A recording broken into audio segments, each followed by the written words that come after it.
दो जहां के नाम में सलाम है सलाम।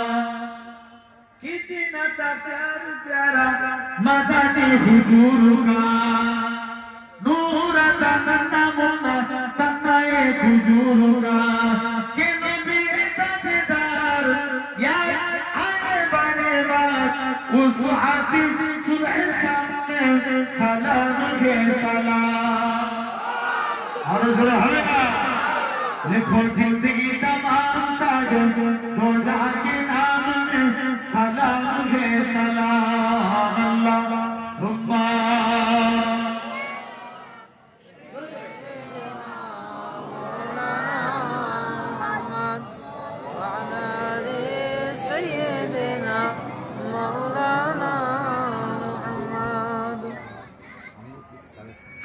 हमारे मनेर সেই কামনা সোনার মদিনা জোরে হবে না আরো জোরে বলবে না।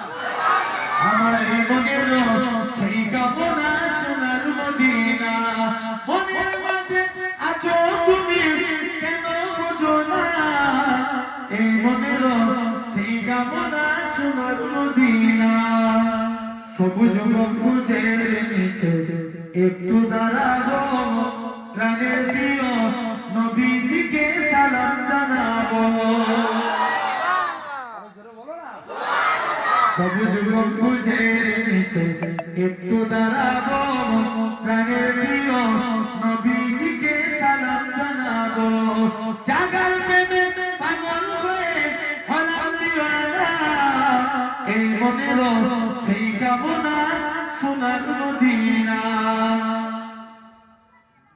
জান্নাতুল বাকিতে একটু দাঁড়াবো, প্রাণের প্রিয় সাহাবীদের আমি দেখিব। জান্নাতুল বাকিতে একটু দাঁড়াবো, প্রাণের প্রিয় সাহাবীদের আমি দেখিব। যাদের কথা পড়লে মনে কান্না যাবে না, এই মনের সেই কামনা সোনার মদিনা। জন্মভূমিতে মন আর যেতে না, পাখি বলে উড়ে যেতাম সোনার মদিনা।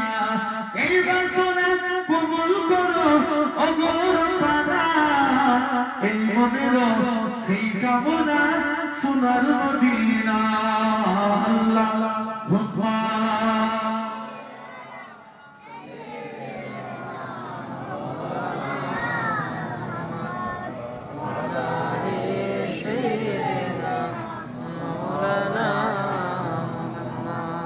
আমার ভাইরা আছেন এই কারবালা শাহাদায়ে কারবালা, কারণ ইমামে হাসান হুসাইন ছেলে শহীদ হয়েছে উম্মতে মুহাম্মদীর জন্য। জোরে বলবেন না সুবহানাল্লাহ। আসেন একটু মন দিবেন। নাম্বার 1 ইমামে হাসান রাদিয়াল্লাহু তাআলা আনহু। কোন ইমামে হাসান? আল্লাহ রাসূল বলেন আমার ইন্তেকালের পর 30 বছর খলিফাতন্ত্র থাকবে, তারপর রাজতন্ত্রে পরিণত হবে। খলিফা থাকবে কত বছর? একটু কথা বলো। 30 বছর। আল্লাহ রাসূল ইন্তেকালের পর খলিফা হলেন কে? আবু বকর, তারপরে হযরত ওমর, তারপরে হযরত উসমান, তারপরে হযরত আলী। 30 বছর পূর্ণ হতে বাকি ছিল 6 মাস। এই 6 মাস মুসলিম জাহানের খলিফা ছিলেন আল্লাহ রাসূলের বড় নাতি ইমামে হাসান। এজন্য আমিরে মুয়াবিয়ার পুত্র এজিদের সঙ্গে ইমামে হাসানের প্রথম মতানৈক্যের কারণ, মানে শত্রুতার কারণ। এক নম্বর কি কারণে? খলিফাতন্ত্রের কারণে। মন দিয়ে শুনো। 2 নম্বর, মদিনার একটা সুন্দরী নারী ছিল যার নাম ছিল জায়েদা। সবাই তাকে বিয়ের প্রস্তাব দিয়েছে, এজিদও বিয়ের প্রস্তাব দিয়েছে, ইমামে হাসানও বিয়ের প্রস্তাব দিয়েছে। কিন্তু জায়েদা মনে মনে করছে আমি এজিদকে বিয়ে করলে দুনিয়া পাবো, হাসানকে বিয়ে করলে দুনিয়ার সাথে আল্লাহর জান্নাত পেয়ে যাবে। সুবহানাল্লাহ। সবাই মিলে পিছনের ভাই মিলে জোর করে হবে না? সুবহানাল্লাহ। এই মাঝখানে টিপ লাইট দিয়েছে না, ওই সাদা চুটি হেলান দিয়ে বসে আছে মুরুব্বি। ওখানে বসে আছো তো? এই এদিকটা একটা দল, এদিকটা একটা দল, দেখি তো কারা জিতে যোগ দিয়ে দাও। তোমরা চুপ করো, এদিক কোনো দাও তো। এই মাঝখানে টিউবলাইটটা থেকে হয়েছে মুরব্বী সাদা কালো টুপি পরে আছে দেখো, এদিকটা থেকে যারা এদিকটা বসে আছে তো তকবীর মারো তো দেখি। না রে তকবীর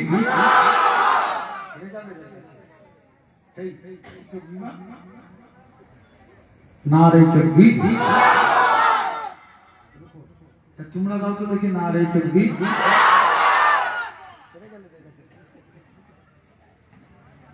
আর একবার দাও। না রে তকবীর, তোমরা দাও দেখি। না রে তকবীর, একসঙ্গে সবাই দাও তো দেখি। না রে তকবীর। তাহলে জায়গা ভাবলো, তাই এজিদের এজিদের বিবাহের প্রস্তাবকে প্রত্যাখ্যান করে দিয়ে হাসানের বিবাহকে অ্যাকসেপ্টেড করে জায়দা। ইমাম হাসানের স্ত্রীর নাম কি? জায়দা। শুনেন, তাই এজিদের সঙ্গে 2 নম্বর শত্রুতার কারণ মনে পড়ছে। 1 নম্বর কারণ কি? খলিফার কারণে। এজিদ ভেবেছিল আমি খলিফা হব, কিন্তু হয় নাই। আর 2 নম্বর কারণ কি? জায়দার কারণে।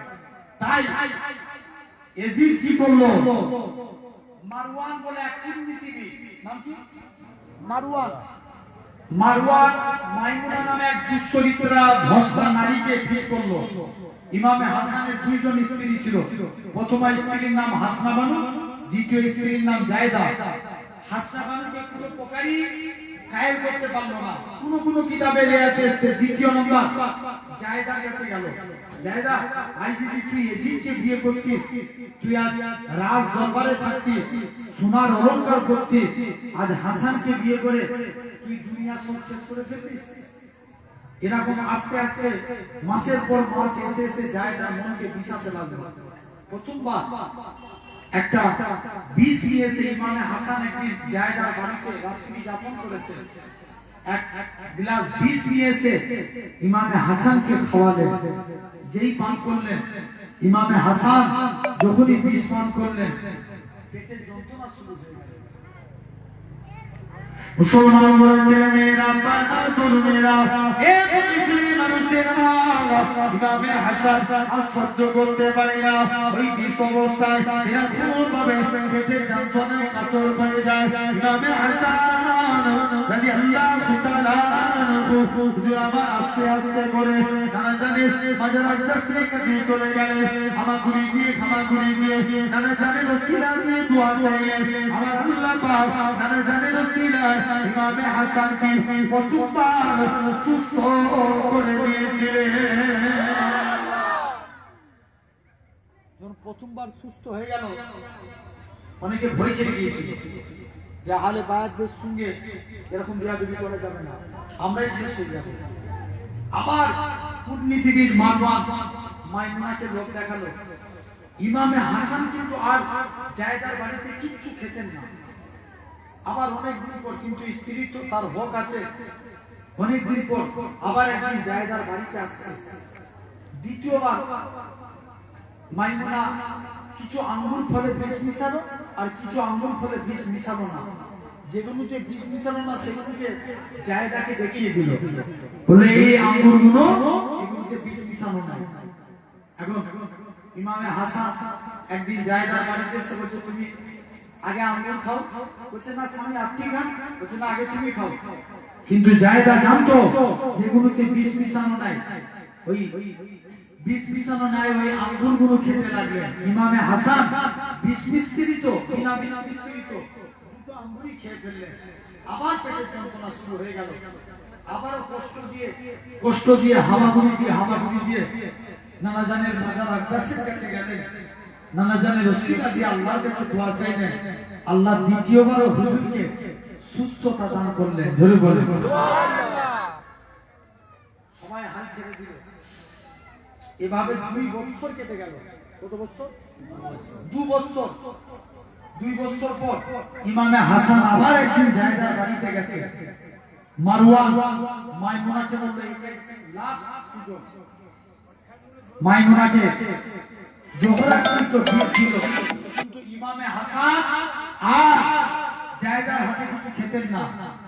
বিষ নিয়ে তিনি কি করলেন, তাড়াতাড়ি করে আপনার প্রথম স্ত্রীকে বললেন, যখন জায়দা শুয়ে পড়বে তখন তুমি পানির গ্লাস রেখে দিবে। ইমামে হাসান কি করলেন, এই বলে রাত্রে ঘুমিয়ে আছেন, এই পানির গ্লাসের মধ্যে জোহরা কিন্তু বিষ মিশানো হয়ে গেল। মুসলমান করে ছেলে মেয়েরা, পাল্লা তরুণেরা, এই নবী বললে প্রেমিকেরা, এরকম ভাবে ইমামে হাসান কি করলেন, আর সহ্য করতে পারলেন না। আগের দুবার যে যন্ত্রণা হয়েছিল তার থেকেও দ্বিগুণ যন্ত্রণা চালু হয়ে গেল। ইমামে হাসান এরকম ভাবে আর সহ্য করতে না পেরে প্রথম স্ত্রী হাসনাবানকে ডেকে পাঠায়, পুত্র কাসিমকে ডেকে পাঠায়, ছোট ভাই ইমামে হুসাইনকে ডেকে পাঠায়। সকাল হয়ে গেল, ইমামে হাসান জমিদার করে ছটফট করে কাঁদে। ইমামে হাসান কাঁদতে লাগে, কিন্তু আর ইমামে হাসানের যন্ত্রণা আর কমতে এরকম ভাবে যন্ত্রণা শেষ হলো না। আস্তে আস্তে যন্ত্রণা খারাপ হয়ে গেল। ইমামে হুসাইন বলে, ভাই হাসান কে আপনার সঙ্গে ব্যবহার করেছে, আপনি একবার তার নামটা বলুন। ইমামে হুসাইন পরীক্ষা করার জন্য এক গিলাস, যে গিলাসটা ইমামে হাসান পানি পান করেছিলেন, ওই গিলাসের মধ্যে এক গিলাস পানি ঢাললেন। যখনই পানি পান করলেন, ইমামে হাসান কষ্ট করে উঠে হুসাইনের হাত থেকে পানির গিলাসটা নিয়ে দূরে ছুঁড়ে ফেলে দিলেন। ইমামে হুসাইন পানির গিলাসটা মাটিতে যেই জায়গায় পড়লো, এত বিষ মিশানো ছিল, মাটিটা ফুলে উঠে গেল। ইমামে হাসান ইমামে ওয়াহাবীর কাছে কাঁদে, সবাই মিলে কাঁদতে লাগে। আস্তে আস্তে করে ইমামে হাসানের চেহারা সবুজ বর্ণ ধারণ করতে লাগে। ইমামে হাসান কাঁদে আর বলে, ভাই হুসাইন, আমার আর দুনিয়ায় বেশিক্ষণের সময় নাই, কেননা গতকাল রাত্রে নারাজার দিন দুনিয়া বাদুসা হাবিবুল্লাহকে স্বপ্ন দেয়া, আব্বাজান শেরে আলীকে স্বপ্ন দেয়া, এরা খুব পাবে। শুধু তাই নয়, ভাই হুসাইন, শুধু তাই নয়, এরা সবাই জানো জান্নাতে চলে যায় দাঁড়িয়ে আছে। ভাই হুসাইন, তুমি কি জানো আমার চেহারা কারা সবুজ বর্ণ ধারণ করতে? নারাজার যখন মিনার শরীফে গিয়েছিল, নারাজার আল্লাহ বাজু কারা ঘুরে ঘুরে তাকিয়েছিলেন। নারাজার আল্লাহ বাজু জান্নাতের মধ্যে এরকম ভাবে দুইটা ঘর দেখিয়েছিলেন, একটা হলো সবুজ বর্ণ আর একটা হলো লাল বর্ণ। নারাজার জিবরাইল আমিনকে বলেছিলেন, এ হযরত জিবরাইল, বলো তো দেখি এই লাল বর্ণের সবুজ বর্ণের ঘরটাকা, ইয়া রাসূলুল্লাহ হাবিবাল্লাহ, আপনার দুই নাতির মধ্যে আপনার বড় নাতির জন্য আল্লাহ পাক সবুজ বর্ণের ঘর বানিয়েছে, কেননা আপনার উম্মতের মধ্যে একজন মুনাফিক উম্মতিরা তারা বিষ পান করিয়ে শহীদ করবে, এই জন্য আপনার বড় নাতি আল্লাহ পাক জান্নাতে সবুজ বর্ণের ঘর বানিয়েছে। তবে লাল বর্ণের ঘরটাকা, ইয়া রাসূলুল্লাহ হাবিবাল্লাহ, এটা হলো আপনার ছোট নাতি নাসায়ে রাসূল ইমামে হুসাইনের জন্য। ইমামে হাসান কাঁদে আর বলে, ভাই হুসাইন, তবে আমি তোমার বড় ভাই, তোমাকে নসিহত করে যাই, জীবনে হকের প্রতি দেখো, ন্যায়ের প্রতি দেখো, ন্যায়ের পথে থাকতে যদি তোমাকে জীবন দিতে হয়, জীবন দিতেও রাজি হয়ে যাবে। তাহলে আজ আবার পুনরায় ন্যায়কে প্রতিষ্ঠা করার দরকার আছে না নাই? জোর করে বলো। কেউ যদি আমাদের ভয় দেখায়, ভয় খেয়ে যাবো? জোর করে বলো না। যদি কেউ বলে টুপি মাথায় দিয়ে ঘোরা যাবে না, ভয় মেনে নেবেন? বিড়ালের মতন আওয়াজ দিয়ে কিছু লাভ নাই, আওয়াজ গম্ভীর আওয়াজ বাঘের মতন করে বলো। যদি কেউ বলে তোমাকে নামাজ পড়া যাবে না, এটা কি মানা যাবে? আল্লাহ বলা যাবে না, এটা কি মানা যাবে? জেনে রেখে যান ভাইরা, আব্বারা, তরুণেরা, তাহলে আজ আমাদেরকে জানবেন, এটা তো আমার বাবার নামে হাদিস শরীফের কথা। আল্লাহ নবী বলেছে, যা তোমার এক হবে, যেদিন এক হবে, সেদিন পুনরায় ইসলামের বিজয় চালু হবে। জোরে বলো। এটা কেউ মিটাতে পারবেন? ইমামে হুসাইন তো তিনি চেষ্টা করলে পারতেন যে আমি এজিদের কাছে মাথা নত করে নিতাম। বলো বলো, এজিদ কি অমুসলিম ছিলেন নাকি? আমিরের মুয়াবিয়ার পুত্র। আরে বলো, ইমাম হুসাইন পারতেন আমি এজিদের বস্ত্রটা স্বীকার করে নিয়ে আমাকে রাজ দরবারের ভাতা দিত, আমাকে ভালো ভালো খাবার দিত, আমি হুসাইন মেনে না। কিন্তু ইমামে হুসাইন ভাবলো না, এজিদ রাজ দরবারে আমার নানা জানের খলিফা তন্ত্রকে মিটিয়ে দিতে চাইছে, আমি ইমামে হুসাইন বেঁচে থাকতে এটা মানব। তাই তো এজিদের বিরুদ্ধে লড়াই, কথা বলেন কেন? কিন্তু কুফাবাসীরা ইমামে হুসাইনের সঙ্গে বিশ্বাসঘাতকতা করেছিল। কটা বাজে? কটা? 11টা। কুফাবাসীরা ইমামে হুসাইনের সঙ্গে বিশ্বাসঘাতকতা করেছিল। সেই ইমামে হুসাইন কেবলমাত্র শহীদ হয়, বাপ শুনছেন, ইমামে হুসাইন শহীদ হয়েছে কেবলমাত্র উম্মতে মুহাম্মদীর জন্য। জোরে বলবেন না? আমি একটু করে আলোচনা করব। একে একে কারবালার প্রান্তরে সবাই শহীদ হয়ে গেল। মহাবীর কাসেম বলছে, চাচা যান আজকে আমায় অনুমতি দেন না, আমি একটু জিহাদের ময়দানে যাই। না বাবা, তোমাকে যুদ্ধ করা লাগবে না, অনেক বড় ইতিহাস। আমি